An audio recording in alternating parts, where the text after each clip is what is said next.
and welcome to my scent studio in France. I'm Melanie Jane and I'm here to talk to you today about 10 things you need to know about essential oils before you waste your hard-earned cash on them.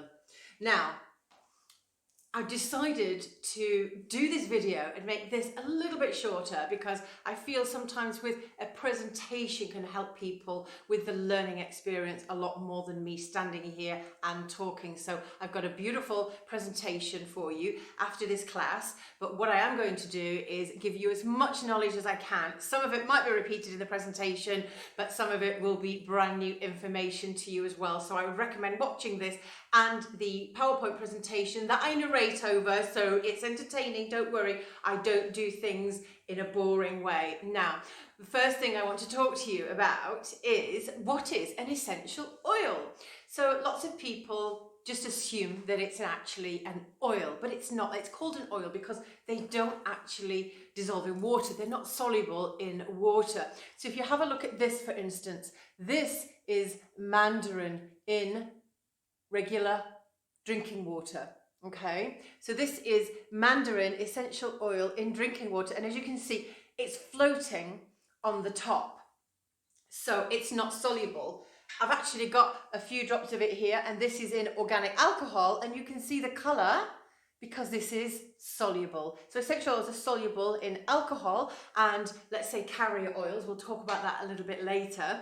But as you can see, it's not soluble in oil. So that's why they come up with the popular term oils, even though it's not actually an oil, it's an aromatic isolate. But then if you look at citrus fruits actually are oils, because if you get a beautiful juicy orange or lime or lemon and give it a squeeze, you'll see all the oil exuding from the peel, and it's extracted from there. We'll touch on that a little bit later as well, but they are actually oils from citrus fruits and from anything else, whether it be from the leaves or the flowers or the roots or the bark. They are not actually oils, they're aromatic isolates. So that's the first thing. The next thing is, where are essential oils produced? Well, they are produced in the glands of the plants. They are part of the secondary metabolism. So they're produced by the defense mechanisms. So perhaps if you have lavender, it will use its aroma to ward off plants around it. A great example is we have rose and lavender growing together outside the scent studio, and the lavender killed the rose plant. And on the other side, we have the same rose and lavender, and the lavender, the rose rather, killed the lavender plant. So they use their aroma and their natural occurring chemicals to ward off other plants, perhaps ward off insects as well that might harm it, but then also they use the aroma to attract pollinators. So bees, if you go to Provence and you have a look at the beautiful lavender and lavendin fields over there, you'll see millions of bees all pollinating the beautiful lavender, and they make the best lavender honey. So I really recommend that you get some of that. So that is where the oils are produced, but they don't just use it for insect repellents or insect pollinators to attract them. They also use it to heal themselves perhaps, or to treat infections, whether it's a fungal infection on the plant. So they will use these oils to protect themselves. And what's really interesting is that you will see that plants, the oils that have these beautiful benefits in plants, also have the same benefits and same actions on humans. Now, if you look at lavender, lots of people know that lavender is a beautiful healing oil. But what not everybody knows as well is that one of the best lavender oils is spike lavender. I'm going to touch on that in a little bit. But I used this with another essential oil called helichrysum, or everlasting, or immortelle, I think is a beautiful romantic word. So there's 3 names for this oil: helichrysum, immortelle, or everlasting, and it's an essential oil. It's got quite a high, moderate ketone. We'll talk about that later when we come to the safety of essential oils. But they have beautiful, amazing regenerating properties, especially with new scars. And my husband actually had a scar on his neck. He had an operation. He had a couple of discs removed from his neck. They had to go in this way. The scar was this big, About 6 weeks after the operation, when I could start treating it with essential oils, I made him a blend with just 2 oils and a carrier oil. And I'm not kidding, after a month, you couldn't even see the scar. And when you look at the presentation, you'll actually be able to see the pictures of that scar.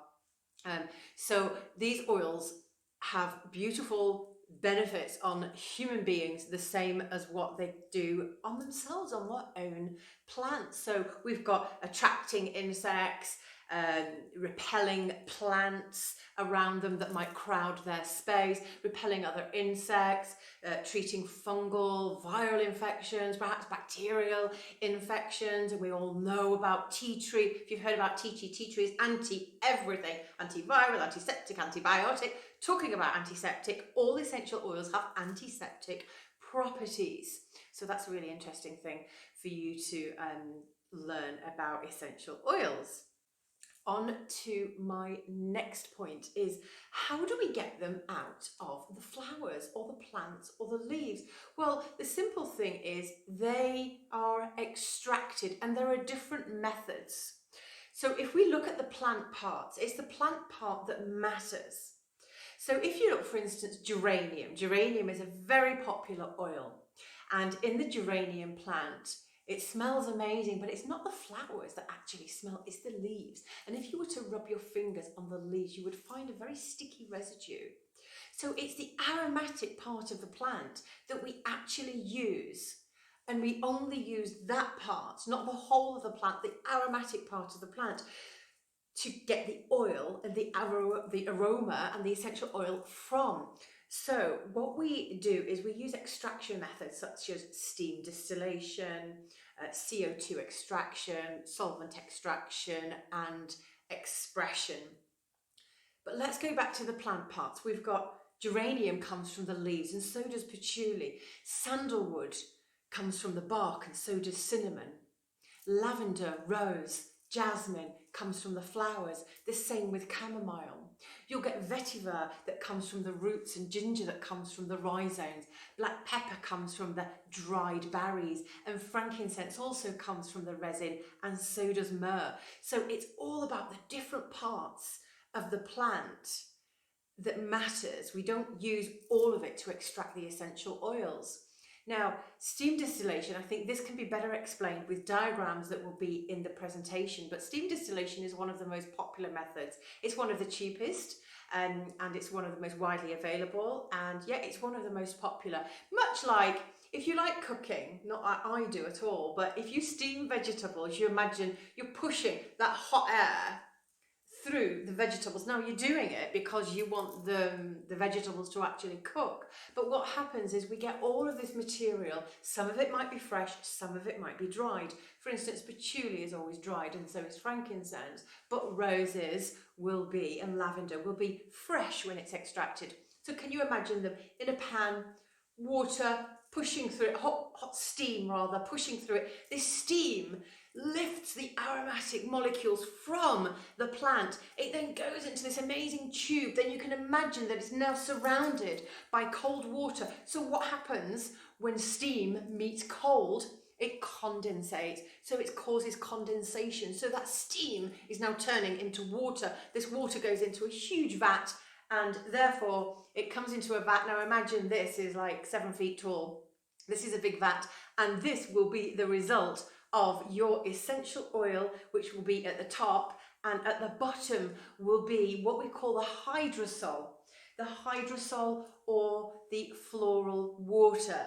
I want to show you something as well, because when it comes to distillation, a lot of things don't go to waste. So now you've got all this mulch at the bottom, we've got the aroma out of it. They might be redistilled as well to make sure that we've got all of the essential oils out of that plant matter.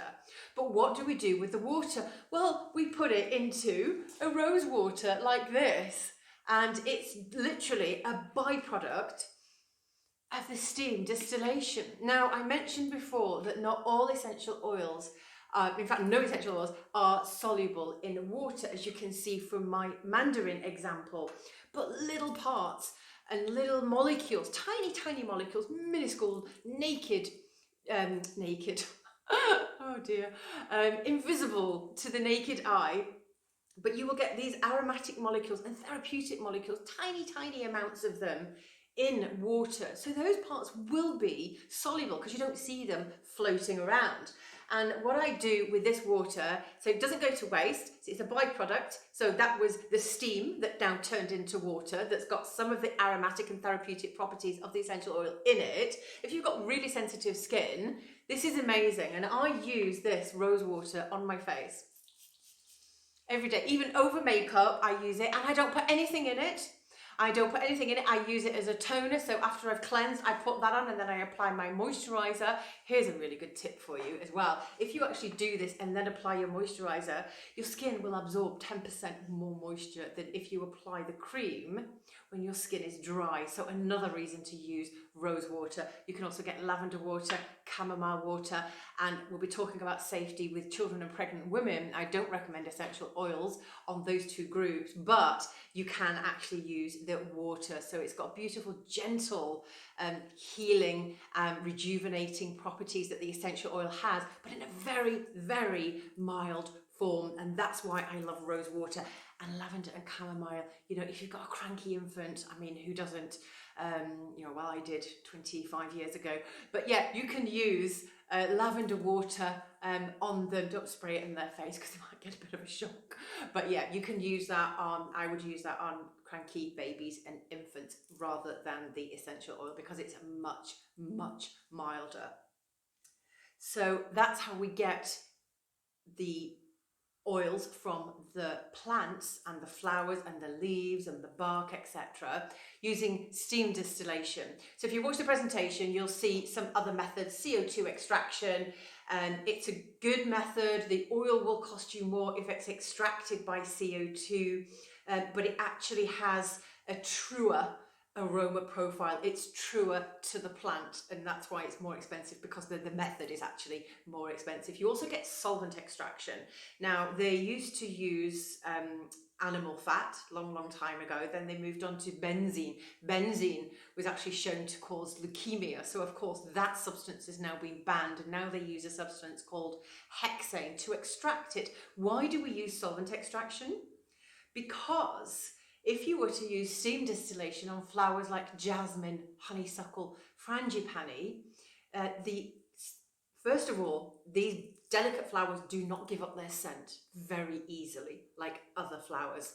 And also the heat from the steam distillation will actually kill the aroma and damage the delicate petals in the process. So we use solvent extraction, but because they're extracted using solvents, you actually can get like probably parts per million, I would say, in the actual oil when it comes out. But this is why traditionally in aromatherapy we don't use oils that are solvent extracted, and one of the most popular oils that's solvent extracted is jasmine. And I know one of my friends loves jasmine, and she actually even wears it neat, although I've told her not to, but it makes her feel really sexy and she loves using it. But it's because of the solvent extraction that people don't like, especially traditionally aromatherapists, don't like to use solvent extracted oils on their body, because they're using a few drops of it perhaps in a blend, but they're massaging,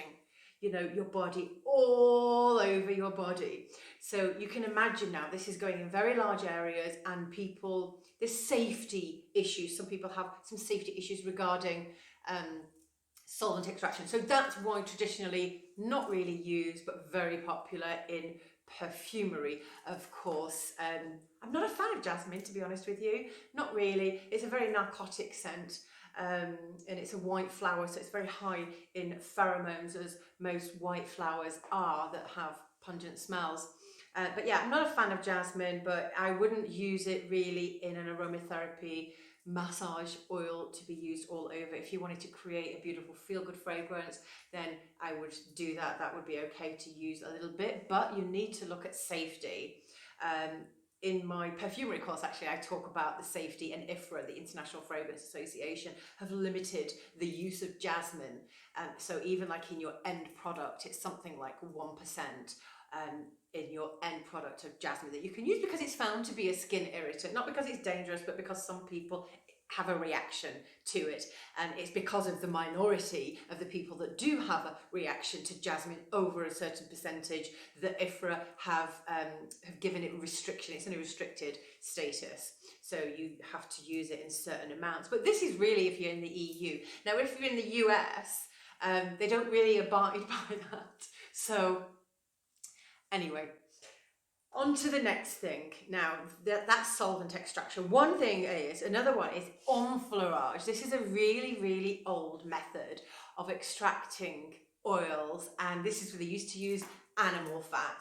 And there's a company called Robertet, so Robert, E-T, on the end, Robertet, and they are a British company. They only deal with natural materials, and they make fragrances as well. But if you wanted to order it from them though, you'd have to buy like 25 kg, which is massive. So they don't sell it to people in small amounts, but it's quite interesting if you go on their website, and they're one of the few companies, actually I think they're the only one, that uses this very old labour intensive method of getting the oil from tuberose. So if you can afford it and you want to buy 25 kg of tuberose oil, then be my guest and send a little bit my way, will you? Because it's so expensive. But it's very rarely used because tuberose is another flower that doesn't give up its scent very easily, and it's actually too expensive. People just don't want to buy it. They'll just reconstitute it. They'll make a synthetic in perfumery. You know, it just doesn't make sense for them to use it, and because it's so rare as well, so there's not enough of it available. I went to a jasmine farm in France actually, and they had just a really small patch about the size of my studio actually, with tuberose flowers, and they grew them because it was a beautiful patch and they're gorgeous flowers. They're actually related to the daffodil, so they're related to the narcissus, and if you look at the two, they look quite similar, so you can see, you know, same but different. So the tuberose, they grow them in this field, but they sell them to the florist basically, and they sell them for like €5 a stalk, I think it was at the time when I was there, which is like 2016. Yeah, they sold them for €5 a stalk to the florist. God knows what the florist sells them for. But yeah, it's not usually used. It's not good. Normally, if you see a perfume with tuberose in it, then it will probably 99% be a synthetic one. But yeah, this is the method that they use with the animal fat, and they would soak petals of jasmine, honeysuckle, roses even as well, and the fat would absorb into, the petals would absorb into the fat, and all the aroma then is in the fat, and then it sets, and then they wash it with alcohol, and it's evaporated, and you get this beautiful oil from it. And you could even get like a pomade as well that they used to use to scent the home. But nowadays they don't use animal fat. So if you're going to have a look at their website, you can have a look at what they do. It's called Robertet, and it's just really interesting to know about this very, very old ancient method. Of course, it's not used anymore because it's so labor intensive. Can you imagine? Because you would have to then keep adding more flowers and then the fat, and then God, it'll take like weeks to get all of this aroma. Let's talk about now absorption. How do essential oils get onto your skin? Not onto your skin, obviously you just will rub them on, but how do they get into your bloodstream? Well, it's simple, it's just chemistry. The molecules are so tiny, they're so minuscule. Of course, they're invisible to the naked eye, you can't see them. And I get a lot of people say, oh, I don't believe in it, it's just a smell, it's on your skin, how can it get into your bloodstream? But these people believe in nicotine patches, or they believe in HRT patches. Well, it's the same principle. Sometimes when you put things on your skin, the molecules are so small that they will get into your bloodstream. And that's what essential oils do. But what they don't do is they don't perform miracles. And I've heard this quite a lot bounded around that, you know, they'll cure this, they'll cure that. And unfortunately, there are end-of-life wards in France where people are dying of cancer because they've been given the wrong information. They've tried to treat their cancer with essential oils. It's a very sad thing. I was talking to a perfumer the other day. His wife works in one of these wards, and she said it's filled with people that have tried to treat their cancer with essential oils, and they didn't seek modern medicine. They thought that it was a miracle in a bottle, and unfortunately now there's nothing that we can do for them apart from make it comfortable for them. I know, and I don't want to, like, you know, make it dreary or anything right at the beginning, but it's something that I need to get out there quite quickly, just in case you don't want to watch any more of the video. At least you know this bit. You know, they're not a miracle in a bottle. What essential oils do not do is they do not do the job for your body. They help your body do its job. So for instance, if your body needs to relax, your blood pressure needs lowering, for instance, you can turn to something like lavender or ylang ylang. Okay, now, and this will help to calm you down. It will help to slow down your heart rate, but it's helping you. It's not doing it by itself. It's helping your body to perform these functions. So for instance, people will use dandelion for excess water. Grapefruit has been, recent studies have actually shown that grapefruit oil massaged into the abdomen, regular massages, abdominal massages in middle-aged women actually helps to reduce belly fat. So, and also grapefruit oil is used for water retention. So for women that perhaps, you know, have engorged breasts, then, you know, that could be quite useful. So they help your body to perform these naturally occurring functions. For instance, the lavender that I used on my husband's scar.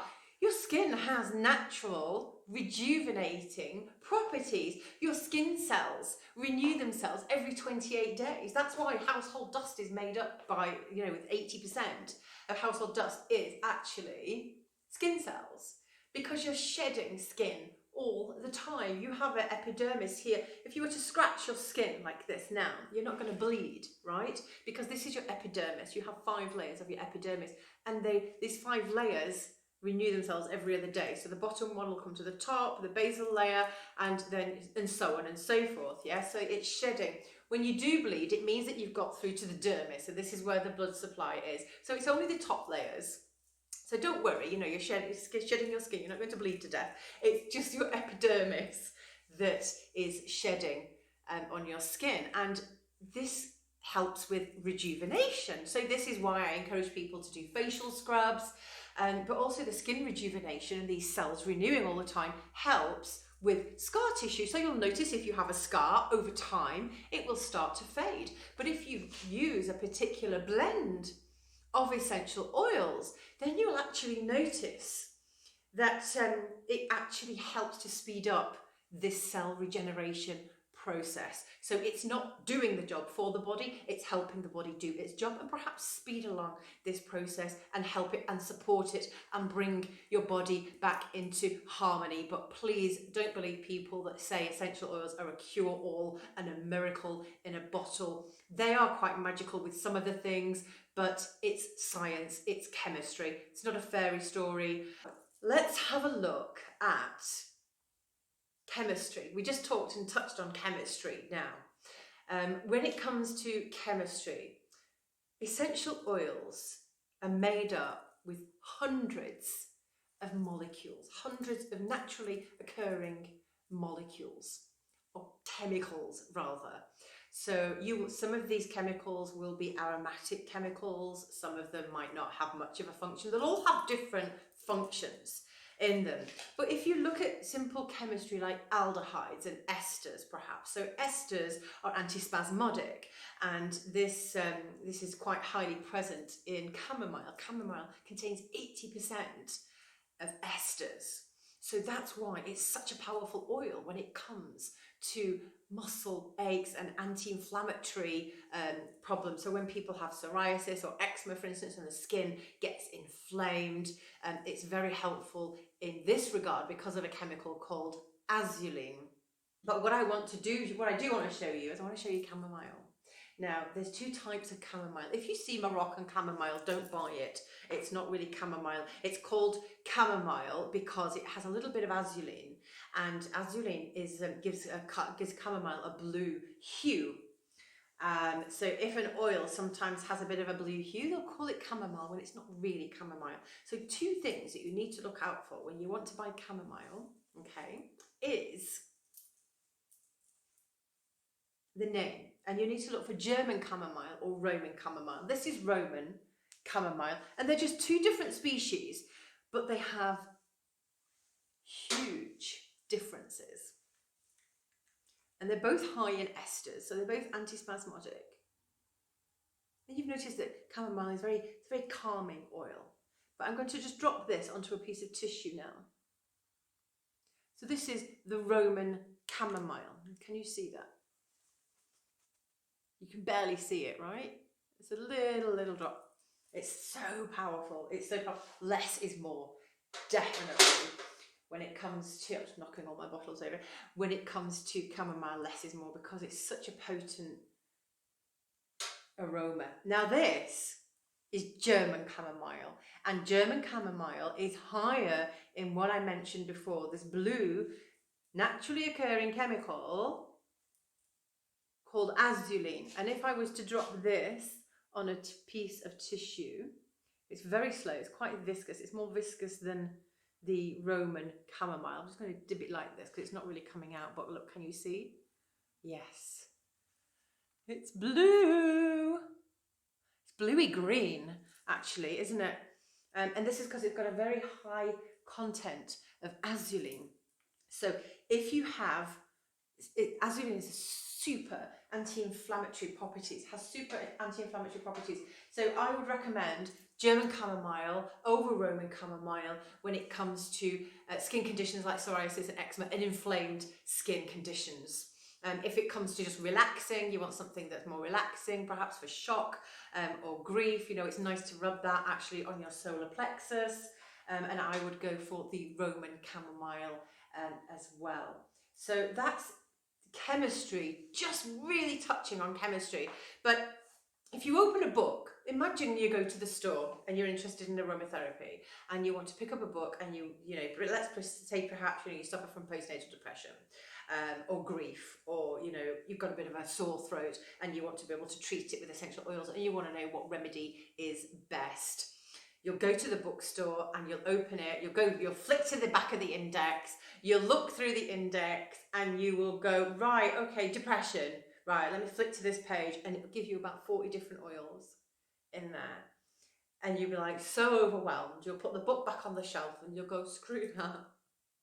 Hopefully you don't go to the doctor to get some prescribed pills, but this is one of the things that people get really overwhelmed with, because they'll pick up a book, they'll see 40 different oils, but if you just go back to grassroots, if you go back to chemistry and have a look at the natural, the main components, because they all have different levels of these chemicals. So, you know, they might have terpenes, sesquiterpenes, monoterpenes, etc., aldehydes, alcohols, esters.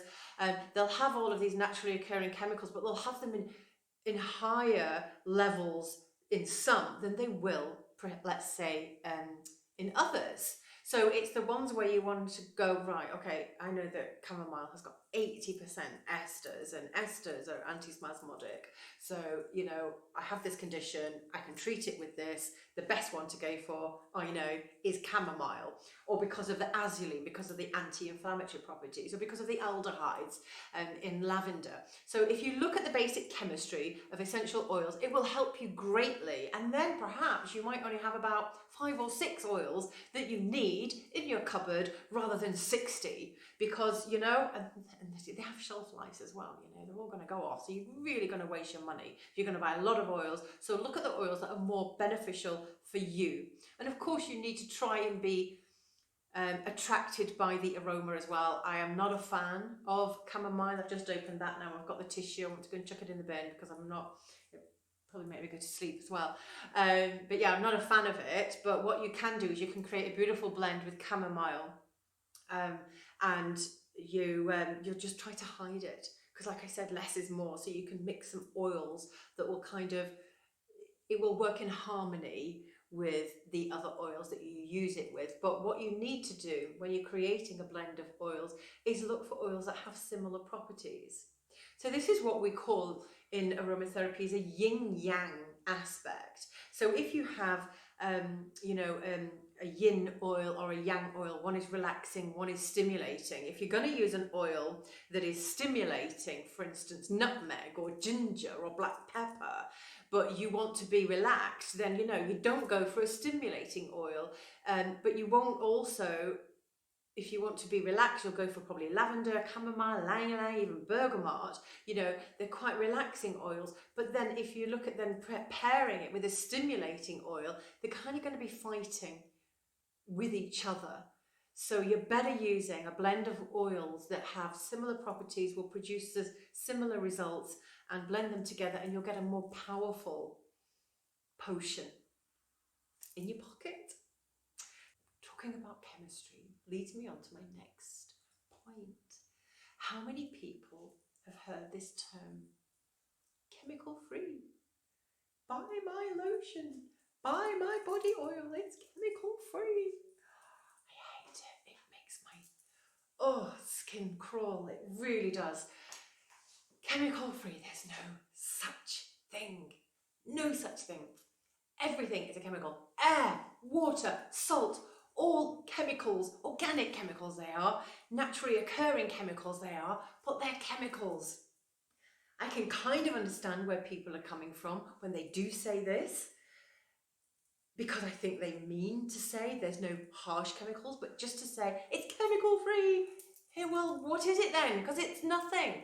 It doesn't exist if it's chemical free, because everything, even if it's a bottle of air, it's a chemical. So I would refrain from buying things from people that say it's chemical free because they're using marketing terms to try and tell you that their product is superior, and it seems like they don't really know what they're talking about, which leads me on to another marketing myth. Myth busted! Hashtag anti-MLM.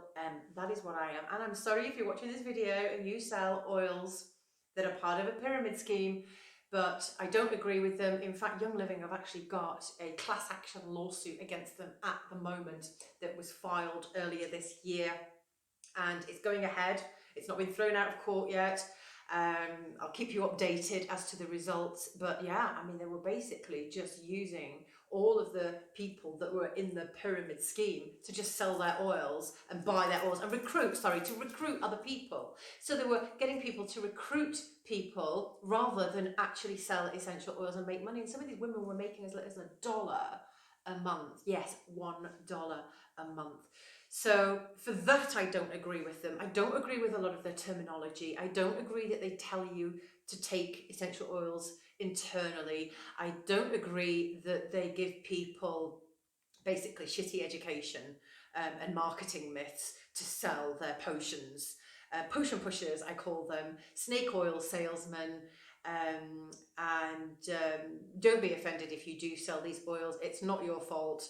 And I'm not saying that the oils are not good, because I know that Young Living, I drove past a distillery that they partner with actually in Salt in Provence, and it's the best place that you can get lavender. So I'm not saying anything bad against the actual oils. I just don't believe in the terminology that they use and the sales tactics and the way that they recruit people and the advice that they give. They're very, very bad advice, telling people to take things internally.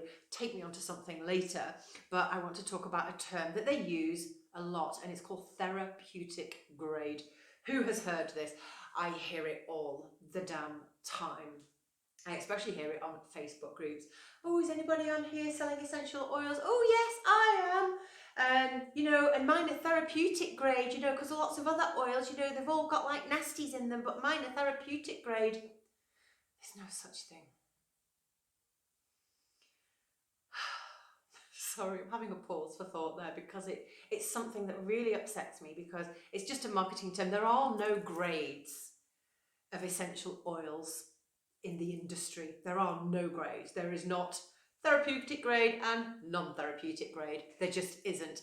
It's a marketing term made up magically out of thin air by a company that want to promote their oils as being far superior to any other essential oils and therefore of a better quality. And I'm sorry, it's bullshit. Don't believe it. There's no such thing. And if I was to see therapeutic grade on a bottle of oil, don't look for that when you're looking for essential oils. Don't look for therapeutic grade. It's bullshit. The only time that is the oils that come out of plant materials won't be therapeutic is when they're used just for their one single aromatic molecule, and that's in perfumery. And there's lots of reasons. I'm not going into that because that's a perfumery subject, but then they're not therapeutic, but they're not sold as essential oils. Pure essential oils are sold as essential oils, and therefore all of them are therapeutic. All of them. So please don't believe that. I'm going to stop banging on about that now. I hope that you believe me. I hope that you trust me. And please spread the word around. There's no such thing. And really pull people up on this when they start. I really hope that they stop using this term because it drives me crazy. And I'm hoping that there's going to come a day when they stop using it. So now I'm going to move on to something really interesting now. I was going to talk about application actually. I've got my whiteboard down there so that I can remember all the things that I need to talk to you about. This was going to be quite a shortish video and then go on to the presentation, but it's not looking that way. See, I told you, once I get rolling, I can't stop. But one thing I want to talk to you about, it's really important. When is a lavender not a lavender? When it's a lavendin.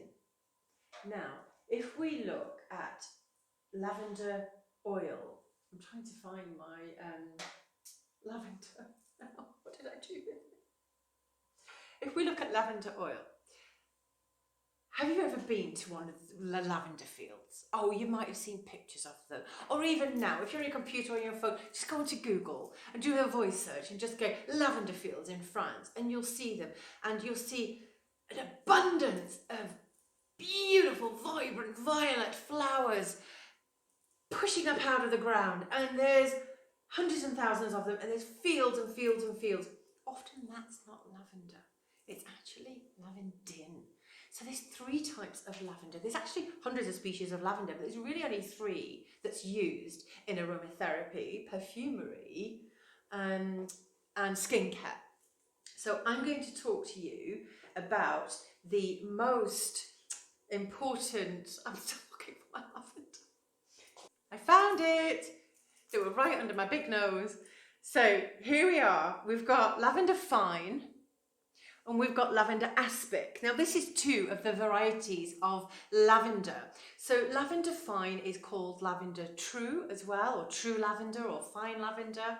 But if you look for those words when you're looking for lavender. Now, this lavender has very little flowers, so it won't have an abundance of the purple flowers like you see in these really lush lavender fields.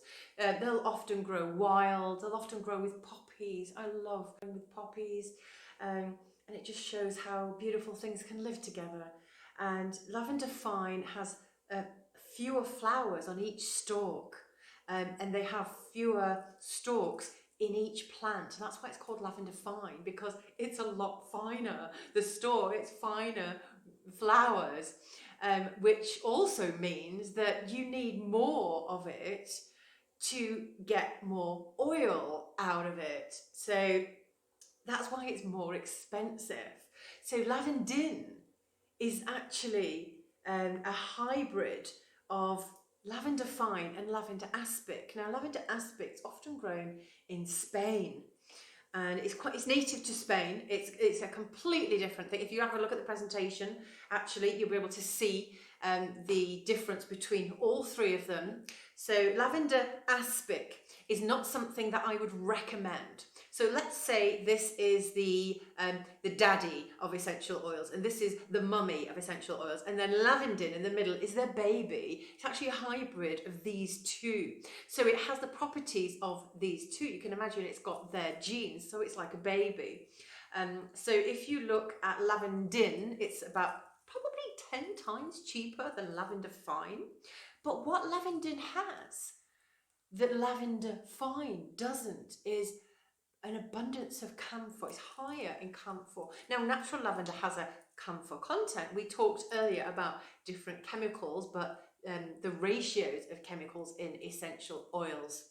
And lavenders have camphor, but lavender fine has a low camphor content. Therefore, it's more suitable for people with sensitive skin, it's more suitable for younger children and pregnant women after their second trimester. So that's lavender fine, and it's got more therapeutic properties as well. But what you will find is then with lavender spike, it's very high in camphor. So therefore, it's called lavender spike or lavender aspic. And what you'll find with lavender aspic or lavender spike is it has superior healing qualities, superior skin cell regeneration properties, which is why it's amazing on new scars and why I used it on my husband's scar and why it really did an amazing job helping his the skin regeneration process of his own body, and it helped to speed it up, and it is an amazing thing. But it's not suitable for pregnant women and it's not suitable for children.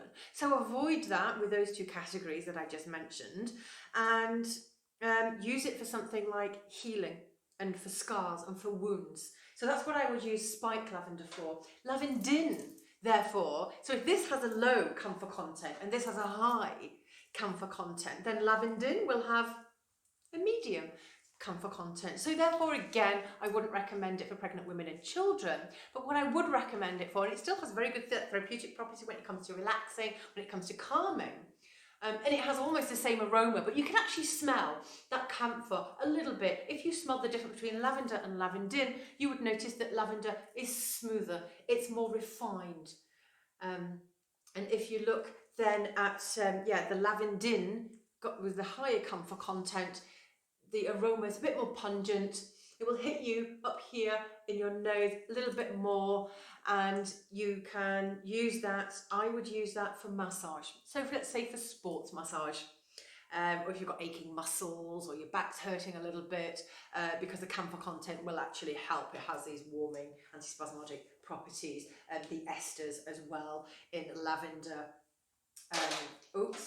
The esters in lavender antispasmodic, so that's why it's also good for massage, and it helps to ease aching muscles. So you see, lavender has got many properties. You know, it can help with your muscles, it can help with relaxing the mind, lowering your blood pressure, reducing your heart rate if you're getting stressed and really anxious about something, but also healing as well. So lavender is one of the oils I would always have, and I would always have not so much the lavendin. If I had to choose two out of the three, I would get the spike for its healing properties, and I would get the lavender fine for its therapeutic properties. I like to put it on at night and use it when I wake up at 2 o'clock in the morning, like I always do. I'll put a couple of drops on my wrist and then I'll go back to sleep.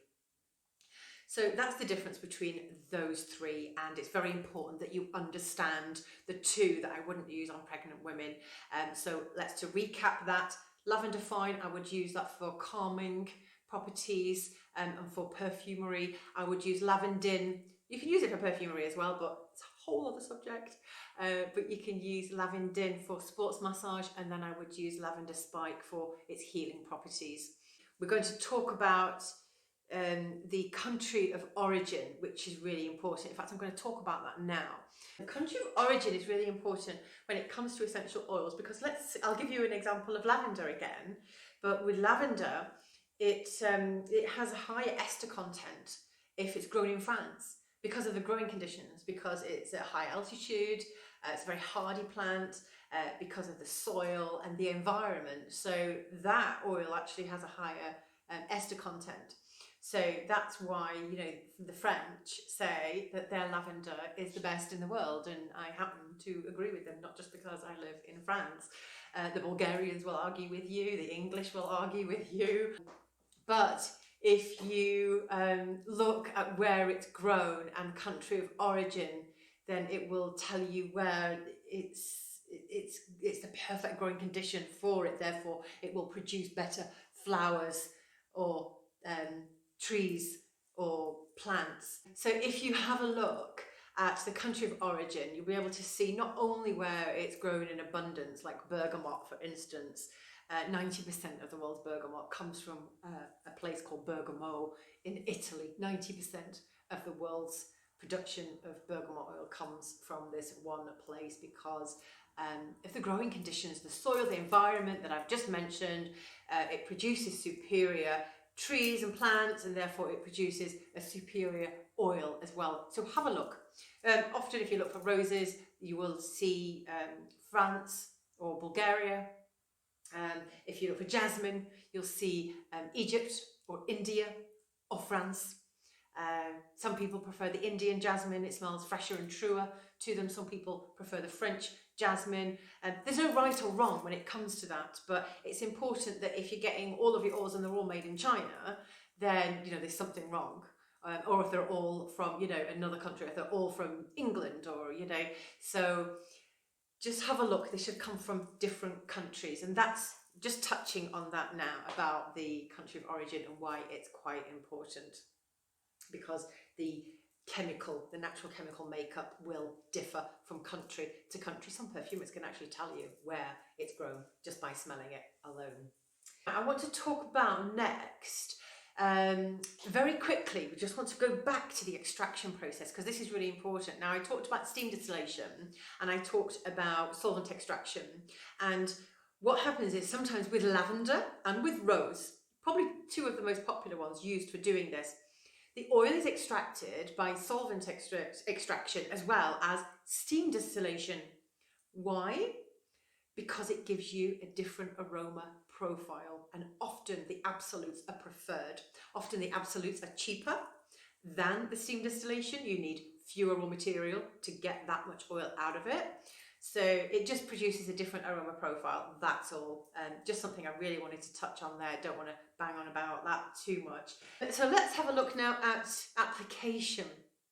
People always ask me, can I use my oil neat? And no, my bad friend who uses jasmine neat, you know who you are.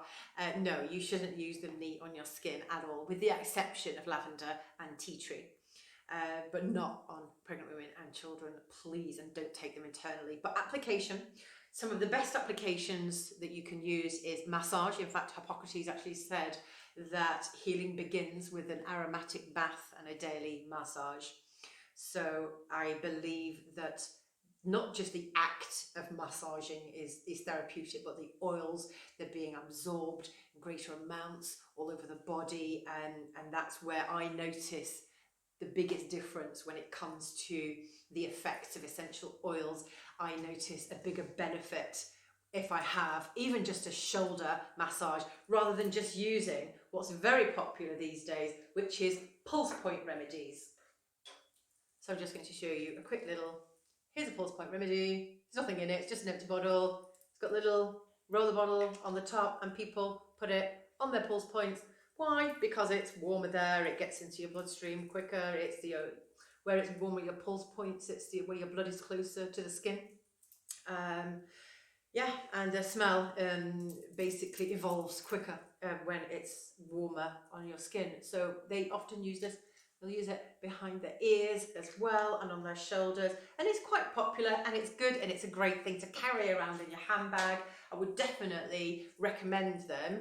But if you do have some serious ailments, or if you are suffering from depression, I would really rather you use something like a shoulder massage, a good old shoulder massage, or a good old foot massage. I used to get my husband to rub my lavender and grapefruit body butter that I used to make, and I would get him to rub it into my feet at night. I used to suffer from panic attacks after an allergic reaction that I had some years ago, but I used to get him to massage my feet, and then I would put socks on and I would be lulled into this beautiful, beautiful sleep. It was just so amazing, because your feet is one of the most permeable parts of your body. Try this experiment. Get a slice of garlic, slice it in half, rub it on the sole of your feet, and in about 20 minutes you'll be able to taste it. Yes. So feet, shoulders and scalp as well. Now, I don't like putting essential oils on my scalp, but my shoulders and feet and palms of the hands, some of the most permeable parts of the body. So the essential oils, basically, put it in layman's terms, it gets in there quicker. So that's what I would do, rather than just using a pulse point remedy. For therapy, So that's some applications. You can use a body mist if you like, but don't dilute it in water.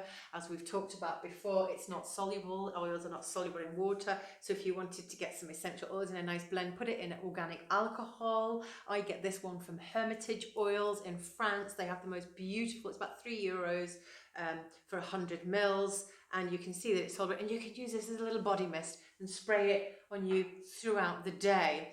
Or you can use a full body massage oil, or even just a beautiful face oil. So there's different applications, but what you need to think about when it comes to applications is what the ratios are. Very simple. And I'm going to give you this one tip when you want to dilute an oil. Now, I'm going to talk about carrier oils, but when you want to dilute your oil, you will look at a ratio of 1 drop to 1 ml. What do I mean by 1 ml? Well, it's 1 milliliter, or if you look at a teaspoon, which is typically 5 milliliters, you can use 5 drops of essential oils. So if you have a bottle like this, which is 30 ml, how many drops will you put in it? 30. Easy. 30, 30. So you're just following it, except one is drops and one is mLs. Children, pregnant women, facial use, I would use half of that. So that's very simple then, yeah? So 30 ml instead of using 30 drops, you use 15 drops. It's a simple fact. I know I've seen bounded around, percentages, 1%, 2%. That's too complicated for people to understand and really, not understand, I'm not saying that people are thick, but what I'm saying is that on the fly, when you think, right, oh shit, you know, I've got to make something up now because I've got a burn on my hand and I want to use, make an oil to help with that. Perhaps I will put some chamomile in that as well. But you can't think of in terms of percentages, do you know what I mean? It's just too complicated to think about. So 2 of the mediums that I would look at is jojoba oil. This is jojoba oil, not jojoba, jojoba. It's jojoba oil. It's not actually an oil, it's a liquid wax. And this is coconut oil. This is fractionated coconut oil. These are the mediums that I would use for roller remedies and perhaps a perfume oil as well. Now, I like jojoba oil more because of its golden hue, but coconut oil, fractionated coconut oil, it's using a fraction of it. Okay, so if you go and get the regular organic coconut oil, it's not going to work in something like that in a roller remedy. It's just going to stay solid. So that's why you need to look for fractionated coconut oil. Yes, it's much more expensive, and coconut oil fractionated and jojoba oil about the same price. I would always go for this, but why do I recommend it as well? 1, they don't have an aroma, and 2, their shelf life is years. Jojoba oil, I think, wins when it comes to shelf life, so not just the golden hue, but be careful with jojoba oil, because if you're going to make a remedy like this and you're going to think, oh, I want it to last a really long time, I'm going to put it in the fridge, you've got a few drops of oil in it, and then the rest is jojoba oil, it's going to go solid. And that's how you can check with your supplier. So go and have a look at jojoba oil. If you're unsure about buying essential oils, here's how to test your supplier. Ask them for a sample of jojoba oil. If they won't give you a sample, then if you really want to use them, bite the bullet. If they're a good supplier, they're a wholesaler, they normally will give you a sample. If it's a retailer, they probably won't. So you probably just have to chance it and see. Now for me, the better quality jojoba oil is the one that has a more golden hue. So you can see this is slightly golden. I've had better, to be honest with you. I've had better than this one, but I've also had worse. If you look at coconut oil, this is clear. And if you wanted to put it in a full body massage oil, but you want this slippery texture, so you want an oil that has this texture that's not going to be absorbed so quickly by the skin as these 2 oils. So I would look then at something like apricot kernel that has a beautiful almondy hue. So this actually helps sometimes. So it's not hue, sorry, smell, aroma. It's amazing. And I love using this because on its own, it smells almondy. It's gorgeous. And then I think if you put a few nice oils in there, I think Bob's your uncle, you've got a beautiful smell, because then you're just enhancing, I think, that nutty smell that's in there. Or you can use almond oil, grapeseed oil, wheat germ. I had a friend of mine last week said, oh God, Melanie, I've just been for a facial, it's awful. I think like the wheat germ oil that they used is like not nice, and I think it's like not, I think it's fake. And I went, why? She said, because my skin's really slippery and it really stinks. And I went, yeah, wheat germ oil really, really stinks. The same with evening primrose. And you shouldn't use 100% of them. So what you should do, if you really want to use wheat germ is great because it's quite high in vitamin E, in natural vitamin E, and therefore antioxidants. So it can actually help prolong the shelf life of a nut and seed oil, because nut and seed oils probably have a shelf life of about 6 months, maybe to a year, depending on how you keep it. But coconut and jojoba will have a shelf life of 2, I think jojoba, 3, 4 years, perhaps. So I would use 10% of wheat germ oil or 10% of evening primrose oil in a blend then with other nut and seed oils. So therefore, to make it simple, if you've got a 100 ml bottle and you want wheat germ, 10 mLs of wheat germ, 90 mLs of almond oil, let's say. That's just an example. So yeah, that's it, and that's application. So please don't use them neat. There's another reason that we use a medium to apply the oils is essential oils are very volatile. Their molecules, what I mean by this is the molecules are very light. They're very small, but they're very light, and they evaporate quite quickly. Some are lighter than others, which will bring me on soon to the perfume triangle, which is really exciting.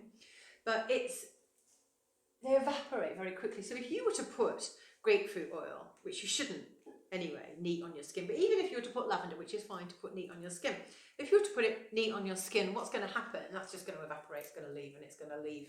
Probably won't even have time to get absorbed into your body to have much therapeutic effect. But if you dilute it in an oil, it's going to stay longer on your skin, therefore giving your body a chance to absorb the oils. We're talking about absorption as well. Your body doesn't absorb all of the oils that you put on their skin. Probably only absorbs about 10%. The rest of it is washed off or it fades, and it doesn't build up either. So this is a question that I often get. It doesn't build up, and your body naturally secretes it via your liver and your urine. So it's gone. But this I want to show you is grapefruit oil. But can you see now, I put the oil, this is grapefruit oil. Now there's not much of a colour on the grapefruit oil. Okay, but what you can see is this is also a really good inkling to a tissue test, is what you can do. So it's starting to evaporate, it's drying up. I'm going to come back to that in a little while. I'm just going to give it a shake, but I'm going to show you one I did earlier. It's like Blue Peter. Here's one I did earlier with grapefruit, and you can't barely see it. You can see it if you hold it up to the light. But now, this is a really good tissue test. If you're buying an essential oil and you're not sure if it's real or not, it might be like a fragrance oil or a perfume oil or something. If you put it on a piece of tissue, it'll get like an oily ring around it. So where I've got that's just wet. It's because it's wet. I mean, you know, I'm not going to, but if I was to spit on that, it would be the same, right? So it's because it's wet, but that's going to evaporate quite quickly. Well, this is what it's doing on your skin. But this I want to show you, tissue test. If it was fake oil, it would have like an oily ring around it. But now I'm going to show you something else. You can't do a tissue test really that much. Well, you can do, I suppose, but with this is sweet orange and mandarin. This is what I did earlier. Here's another one I prepared earlier, orange and mandarin. And this actually is how you can tell the freshness of oils. Oh God, it's so strong. Smell amazing. But can you see the colour on it? But what it's not done is it's not left like an oily residue, it's left a coloured residue. I want to talk to you now about not things that you need to look for at the moment. I'm going to touch on that a little bit later. We've talked about ratios, and we've talked about what carrier oils to use. I'm going to end with the things that you need to look for in your essential oils when you're buying them. But one of the things that you can look for when it comes to citrus oils is the colour. And probably because I'll forget to mention this later. So I've just shown you that now, but I want to show you. This is mandarin. Citrus oils lose their colour with age. So to determine whether your essential oil that you want to buy, and if you're buying it in a store, not online, if you're buying it in a store, they'll always have testers. If they don't have testers, then I would leave and not buy anything from them. But yeah, look for a tester and then ask for a piece of tissue, put it on a piece of tissue, use a citrus oil as an example. There you go, that's mandarin, and look at that beautiful like orangey yellow hue that it has. Grapefruit has a tiny tinge of, well, a grapefruit colour, and lemon the same. And then orange, this is orange. I'm just going to do a quick tissue test with sweet orange, and it will be pretty much the same as the mandarin, just a little bit different colour. So that's how you can do a tissue test to see whether your oil is fake or whether your citrus oil is actually fresh. But we're talking about age of oils. Some essential oils, like women, get better with age. And some of those oils are patchouli, particularly sandalwood, oud, frankincense. But more so for me, patchouli. And you might see the term patchouli light and patchouli dark when it comes to buying oils. Now it depends what you want it for. If you love patchouli, I would always go for the darker one because it's more pungent, the aroma, it's richer, it's rounder, it's darker, hence the term patchouli dark. It's a lot thicker as well, it's more viscous, it's harder to work with.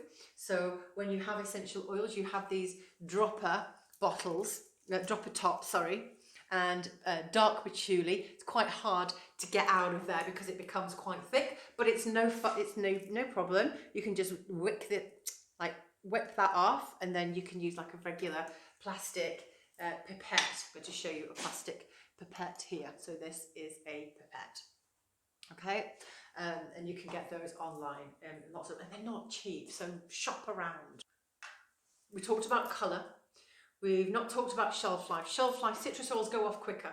Citrus oils will go off quicker than any other oil. And then the next ones will be spices.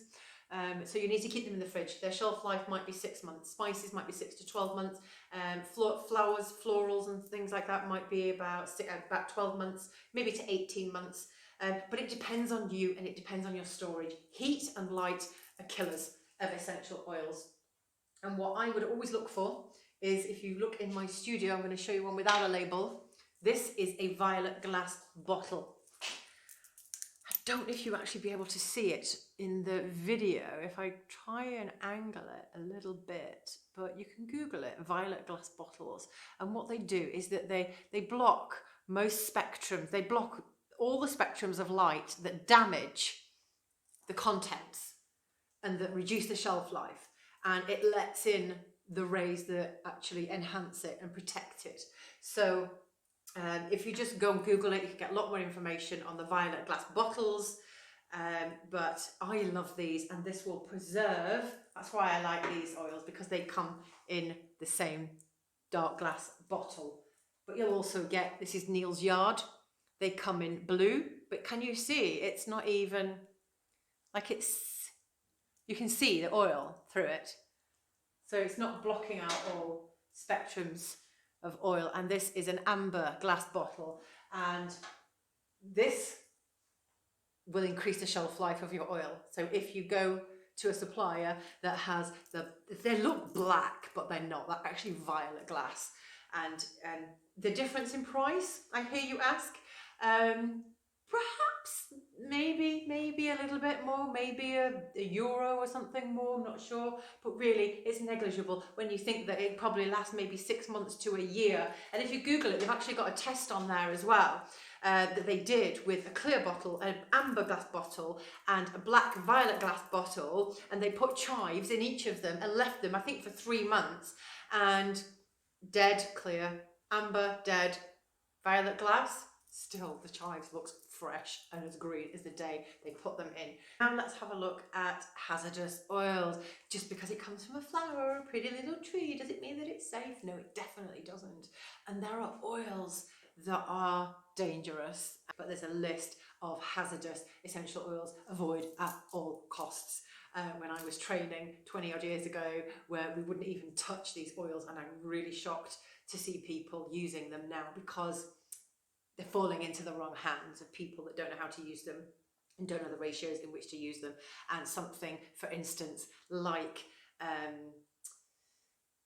wormwood is toxic. Thujon it contains, and yeah, you shouldn't be using oils like this. Cinnamon leaf is toxic, so you know, avoid that at all costs. But wintergreen, oh my goodness, wintergreen.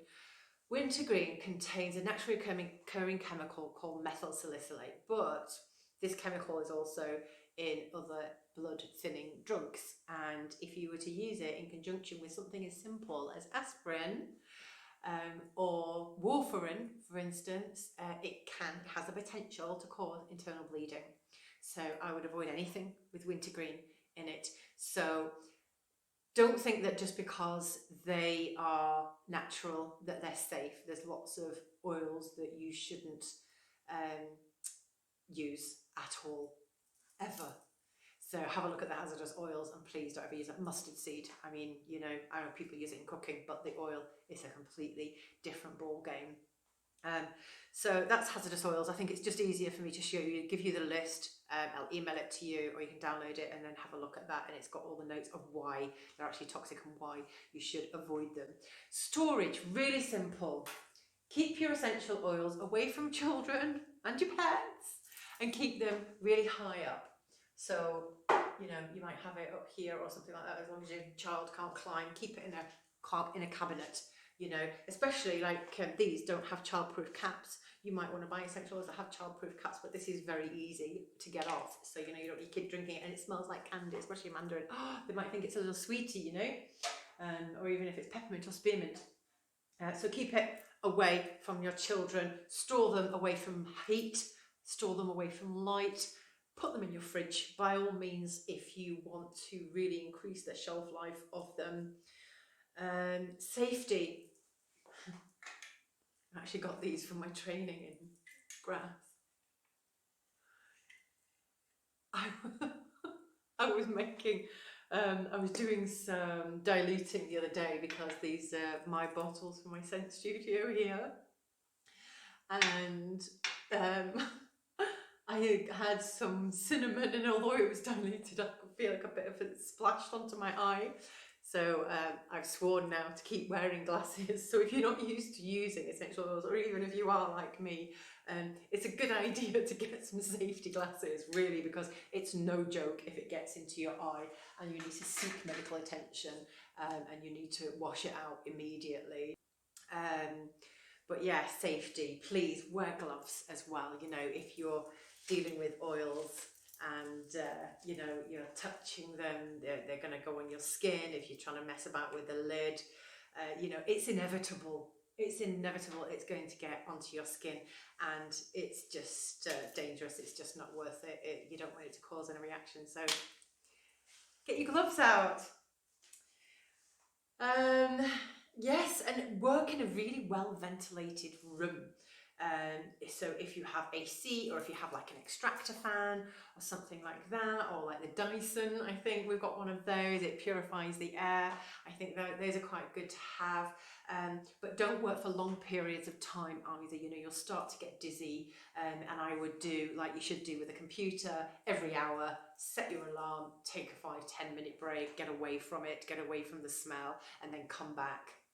Don't work for long periods of time with oils either, but also even while you're working in that 1 hour, make sure that the room is really, really well ventilated, because yes, I mean, these molecules are volatile, and yes, they have the ability to get into your bloodstream as well via your nose. So just be really careful.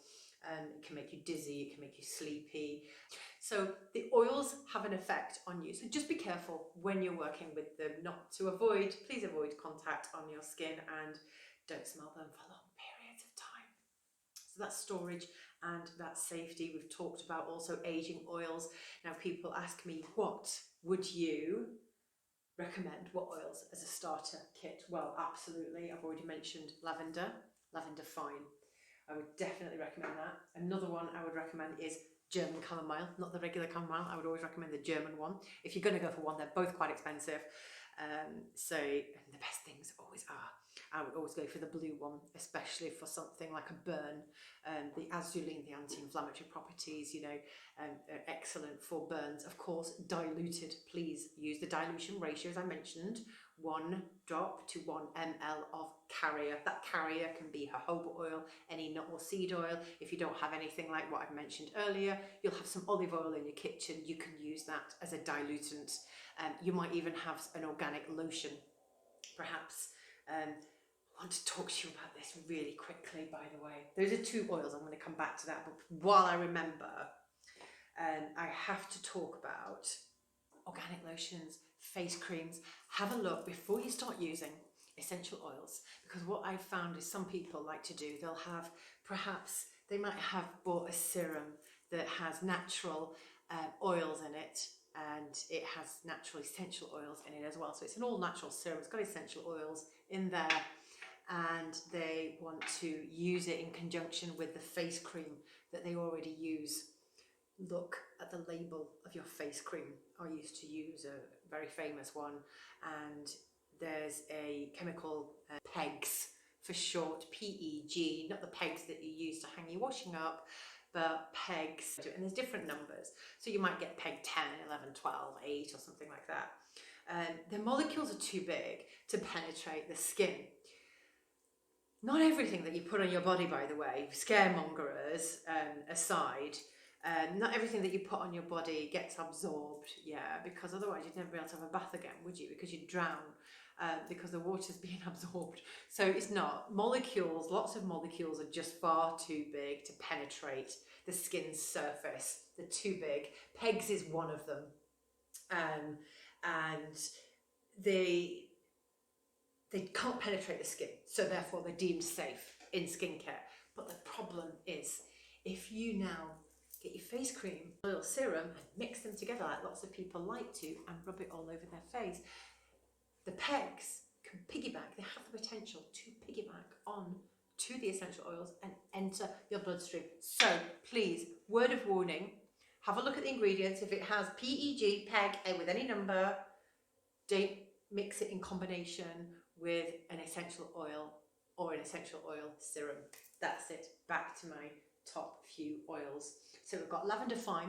I like to use this to lull me back to sleep in the middle of the night if I feel a little bit anxious, but mostly because it does make me feel a bit sleepy. I would use it for night. The German chamomile that I just mentioned.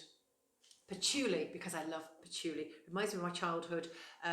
It's amazing in a facial oil. Actually, people are like, oh my God, really? Patchouli on your skin? Oh, I thought it was just for hippies. No, it's an amazing oil.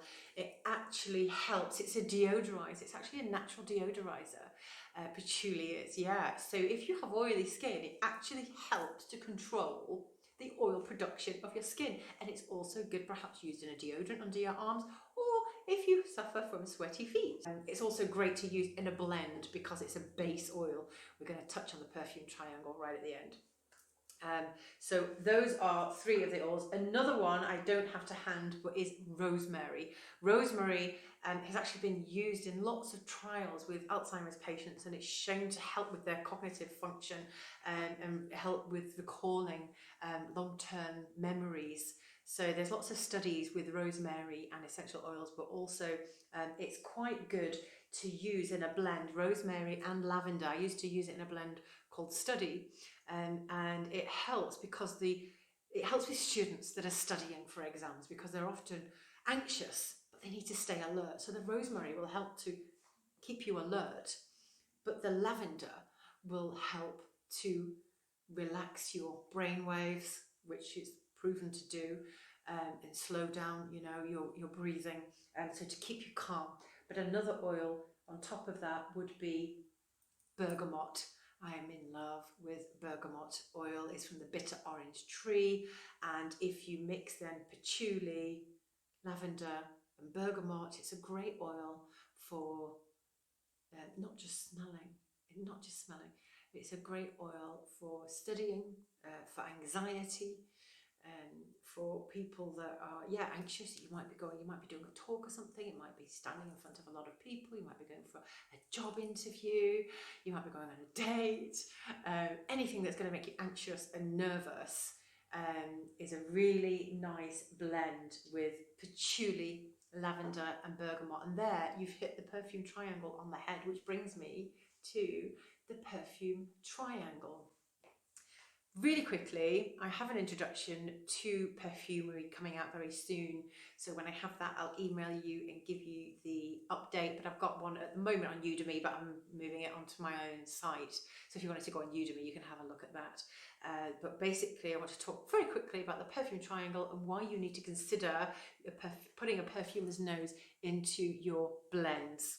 Now, we talked about volatility and molecules that evaporate very quickly. So if you have a look at molecules that evaporate very quickly, you will notice that you'll smell them quite instantaneously, but the smell will dissipate quite quickly as well. And these are what we call top notes. Then we've got heart notes that will be in the middle of the triangle. They're called heart notes because I like to think that they give character and heart to a fragrance, to a scent. And typical heart notes will be rose, florals, lots of florals, lavender in particular as well is a heart note, ylang ylang. Heart, character, last longer, might last about 5 to 6 hours on the skin. And then when you look at the base notes will last for longer, 5 to 24 hours on the skin. And patchouli, sandalwood, amyris, cedarwood, they're particular good base notes. Vetiver as well is a beautiful base note to use. And it makes it last longer. What you're getting there is you're not getting just the therapeutic effects of the blend now that you're using for anxiety or relaxation or depression or whatever it is that you want to create this blend. Even in a facial oil, I like to consider the aroma and I consider the fragrance triangle. But if you look at the perfume triangle, look at a top note, look at using a top note. So typical top notes will be citruses, all citruses, spices, pepper, for instance, ginger, top notes. And then if you look at heart notes, look at florals. It's a really simple thing. And then if we look at them, the base notes, they're heavier. The molecules, obviously, they're heavier. They're sitting at the bottom of the triangle. They're heavy. The heavier the molecules, the longer lasting the scent. So this is why it's good to have a perfume triangle, because if you're using all top notes, then that aroma is going to dissipate quite quickly and not last maybe a long time. If you're just going to use all heart notes, no problem. I think nothing wrong with that. But I do like to stick in a bit of a top note for a bit of fizz, a bit of pizzazz, a bit of sparkle, and I like to add a little bit of a base note for longevity, but then also look at the therapeutic aspects as well. So look at the therapeutic aspects of the oil. What is it that you want it for? Look at the chemical constituents of it. Look at the yin-yang aspect of the oils, and then look at the perfume triangle, and are you hitting all three? Don't necessarily have to have top notes. A lot of the top notes, let's talk about safety now, a lot of the top notes are phototoxic. Bergamot, the most notorious phototoxic oil that there is. I had a student put a few drops into her suntan lotion, and then she went sunbathing on the beach in the Mediterranean and got covered in blisters. So that's no joke. It causes photosensitivity. So, and so does other oils. Sweet orange, a little bit, not so much. Grapefruit does as well. Definitely lemon and lime as well are quite notorious for being photosensitizers. So if you're going to put something on your skin all over and then go out into the sun, it's really not a good idea. So you need to be really mindful of things like that. So that's why it's really important to consider the perfume triangle, because you need to create a beautiful aroma, especially if you're creating for somebody else. They don't just need to know that it's going to be a benefit to them, they need to enjoy the smell. And when I was treating patients, we always used to create blends blends right there in front of them and made sure that they smelt it before we rubbed it all over their body. It was one of the most fundamental things that we had to learn. Less is more when it comes to creating aromatherapy blends. Please only use about 2 or 3 max oils. You don't need a whole abundance of them. It doesn't matter if it says in the book that 40 of these oils are going to help you with your gingivitis, or your athlete's foot. You don't need 40 of them, trust me. Less is more. They're very powerful. We talked before about extraction, and I'm going to touch quickly on how much raw material. Do you know that it takes 36 roses to make a single drop of oil? It takes 700 kgs of neroli flowers to make 1 kg of neroli oil. So now you know why things like that are much more expensive.